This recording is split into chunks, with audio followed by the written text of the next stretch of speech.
I'm Gary Kebbel. I'm a journalism professor here, and I teach a variety of classes, most recently global news. I teach the 101 intro class to mass media. I've taught editing and also mobile media, and one of my main interests is in mobile media.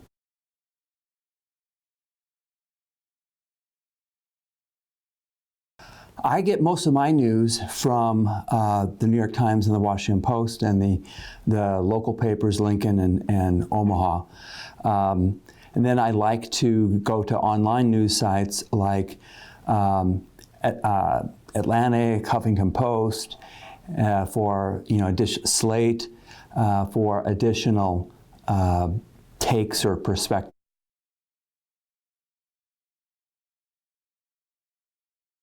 Interesting thing about fact-checking your news, because what it boils down to is it's a multi-step process where you have to first realize that whatever source you're getting news from, have you heard of it already? Do you already trust it or not? So I purposely go to sites that I've already trusted, like the New York Times and the Washington Post. So then the work for me each day is easy. I don't have to do it. I trust that they're doing it. I trust that they're professional journalists. They're verifying.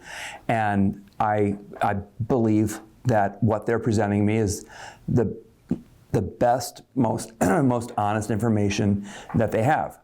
However, so many people get their information through social media that it could be a link from Kingdom Come, and do you really know who's written that, or where it's from, or what the purpose is? So when you're getting your information from social media, and you're letting it come to you rather than you going out and getting information that you've already vetted the source, when you're letting it come to you and you don't know who the source is, then the responsibility is on you to do the additional work for each story as to whether or not you can trust that, and whether it's a verified source and a good, honest, reputable source. Sometimes, you can see that the link is from the Chicago Tribune, and you realize you can trust it, or NPR, or whatever, Fox News, CNN, whatever you want to get your news from. Sometimes it's from someplace you've never heard of. Something that you didn't even know was presenting news. Then you've got work to do. So because I don't want to fact check every story that I read, I fact check the organization that presents me the stories. And then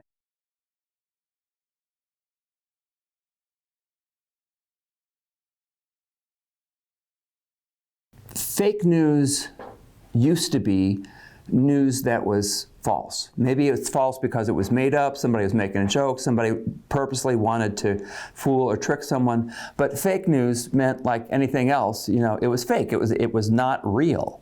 It was not true.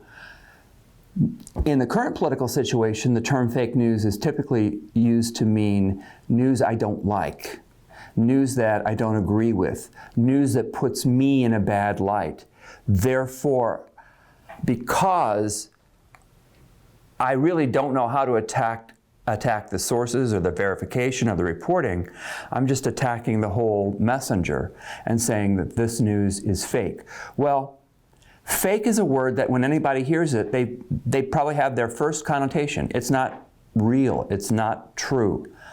So that's a word that sends a message to people.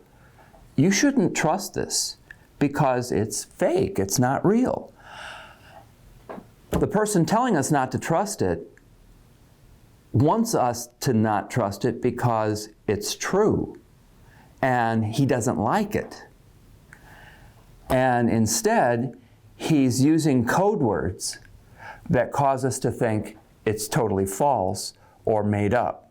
So fake news is a dog whistle to the population to, in the easiest, fastest way, convey the message, you shouldn't believe this. Because what's left unsaid is it's not in my interest for you to believe this news. So I'm going to tell you that it's not true, it's fake. So the problem with it is if people, again, don't check it out themselves, if they just respond to their emotions and listen to someone who says, this news is fake, therefore don't believe it, and you therefore don't believe it and don't even read it, or listen to it, or watch it, or pay attention to it, that's the real problem. Because the other effect of calling something fake news on the audience is, well, why should I waste my time on it? I'm not even going to listen to that. I'm not going to check it out. The person I believe has already told me it's pointless. It's a waste of time. It's fake. It's not real. It's false. So I'm not going to even bother with it. So I think that's the real problem with fake news, is that it encourages people not to read, not to listen, not to do their work. Enemy of the people, the last time the phrase enemy of the people was used seriously was in the Soviet Union, when the leaders were specifically saying that journalists were the enemy of the people because they were the enemy of the state. And they were defined as the enemy of the state because the state was trying to control all news and information and propaganda, and a free press is fighting that. People who are called the enemy of the state are typically captured or imprisoned or punished in some way. So again, the phrase enemy of the state automatically conjures up somebody who does not have the best interest of our society at heart. Somebody, in fact, worse than that, not only do they not have the best interest of us all at heart, but they are actually fighting against what is society's best interest. So that's a very dangerous phrase. I mean, it's been used in the past to encourage punishments and incarcerations. So calling journalists the enemy of the people, again, because they are reporting information that you don't like. It's sort of the opposite of the theory of the freedom of the press that was used in the founding of the country. The theory of the freedom of the press theories that was used during our founding was the more voices, the better. It was a free marketplace of ideas, and to have a free marketplace of ideas, you have to have a free press. And when you have a free press and you have a bunch of people saying whatever they want, agreeing, disagreeing, arguing, nuancing, learning, when you have all that working, a kernel of truth emerges, and we can, from the arguments, we can discern what is generally true and or not. And that's the process that our Constitution enshrined to protect our political system, because our founders believed that our political system would only work if there was a free flow of information. Well, terms like fake news and terms like enemy of the press are designed to stop that free flow of information, or they're designed to get people not to believe it or not to use it. Well, information that's laying out there that nobody touches, nobody reads or looks at, it's not very helpful. And sometimes that's the point. That's exactly what people want. Don't look at it. So I think that in the long term, each of those terms is potentially dangerous to the long-term health of our society, because each is trying to weaken the idea.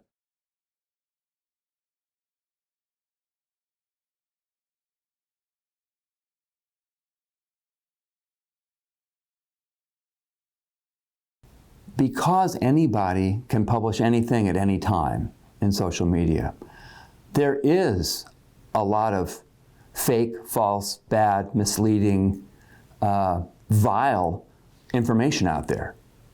And we have to work harder than ever to get through that, to find good, honest, verified, reputable information. So there's more junk out there than ever before.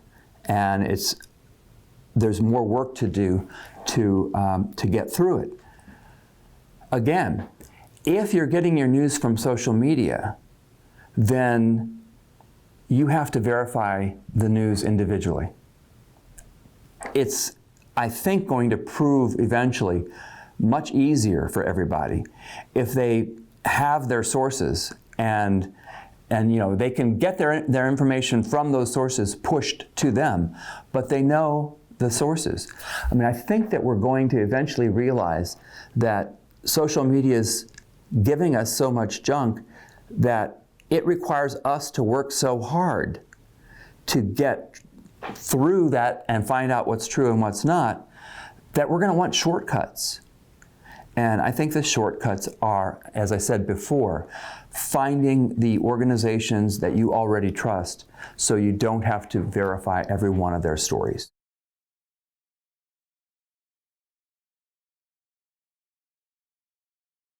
It's going to be affected in ways that I think we can't even imagine yet, because I think the sophistication of those who want to fool us is so much better than it was in 2016, and the technology is so much better. I think there's going to be so much information, misinformation, put onto Facebook that will be circulated that people just simply won't realize is false or has an entirely different purpose than informing you and making you a better citizen by being an informed voter. So I think step one is realizing that the people who want to weaken our democracy, the people who want to affect our presidential elections, are using social media to do it. We need to accept that fact. And therefore, we need a counter strategy. And the counter strategy should be, I hate to say this, don't get your daily news from social media unless you're doing it because you've set it up so that the sources you trust send it to you. But, everybody in any of your circles sending you stuff, or Aunt Mabel sending you stuff, more and more, I don't think we should pay attention to that. And we need to accept the fact that social media's potential to harm the basic structure of our society by harming our voting process is so high that we need a counter strategy. And the counter strategy right now that I can think of does not involve social media, because they are not taking responsibility for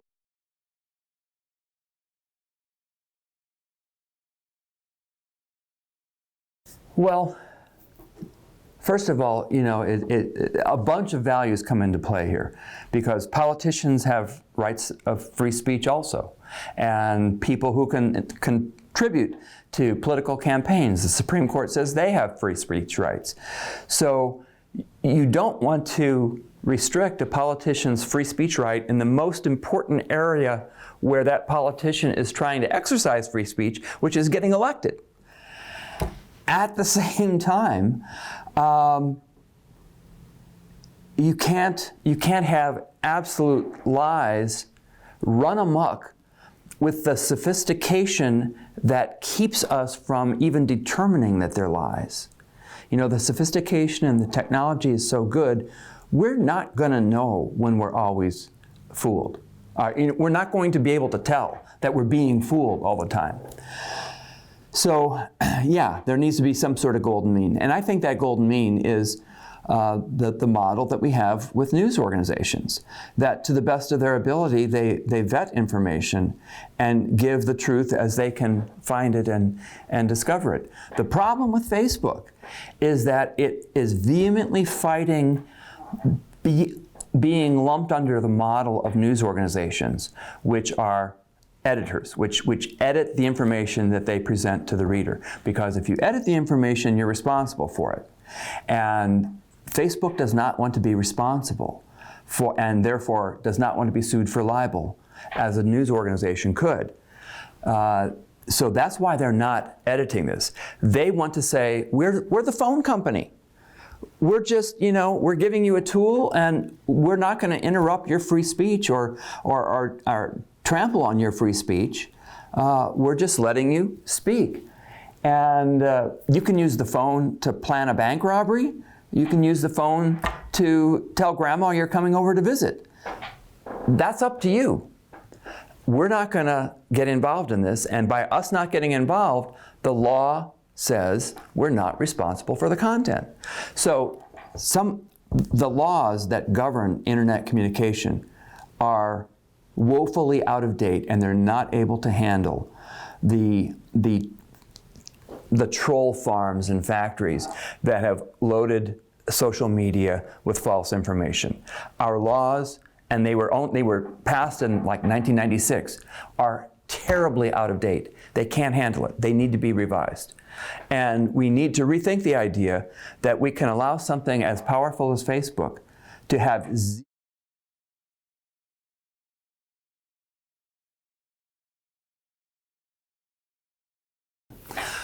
Well, let's remember that this idea of fake news and enemies of the people, I think, is a product of our immediate time. I don't think other politicians, I've never heard other politicians use those phrases in reference to journalists, except in Nazi states or Soviet states or authoritarian states. But not, I've not heard U.S. politicians generally use those phrases. So I think that they're a product of our current times. Nonetheless, I mean, it's a wake-up call for all journalists to just remind them how important it is to be accurate and factual, and that if you have a mistake in your work and your reporting, people will call you on it, and they will use that as a reason to say, see, they can't be trusted. They spelled my name wrong. They got my address wrong. They, whatever.